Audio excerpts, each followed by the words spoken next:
Makanya tuh sekarang gonjang ganjing urusan ijazah dan pemuda. Ya kok susah ya.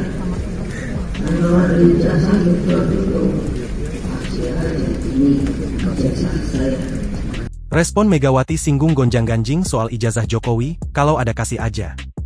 Ketua Dewan Pengarah Badan Riset dan Inovasi Nasional yang juga Ketua Umum Partai Demokrasi Indonesia Perjuangan, Megawati Soekarnoputri menyinggung gonjang-ganjing persoalan ijazah yang tengah terjadi saat ini.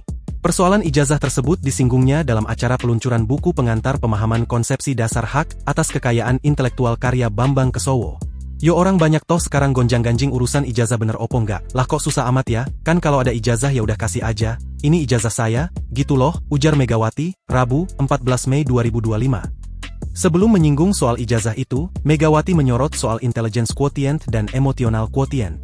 Nah dengan demikian, kan saya pusing yang ngurusin orang pinter-pinter yo, terus waktu saya pertama kali bertemu, supaya pastikan pikiran orang pinter kan wasuka menuju kemana lah, kadang melayang-layang, ujar Megawati. Sebelumnya, polemik soal ijazah yang terjadi kepada Presiden ke-7 Republik Indonesia, Joko Widodo masih terus bergulir. Sejumlah pihak masih terus mempertanyakan keaslian ijazah kelulusan Jokowi dari Fakultas Kehutanan Universitas Gadjah Mada. Terbaru, Jokowi melalui pengacaranya telah menyerahkan dokumen ijazah asli yang diminta oleh pihak kepolisian ke Bareskrim Polri. Pengacara Jokowi, Yakub Hasibuan mengatakan bahwa dokumen ijazah dibawa langsung oleh adik ipar Presiden ke-7 Indonesia, Wahyudi Andrianto atau Andri.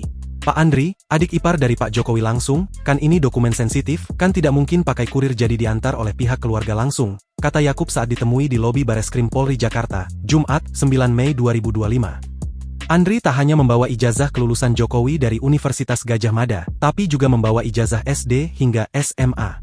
Adapun penyerahan ijazah Jokowi untuk memenuhi kebutuhan pemeriksaan dalam berkas perkara laporan dari Ketua Tim Pembela Ulama dan aktivis, Egy Sujana. Download Tribun X sekarang, menghadirkan lokal menjadi Indonesia.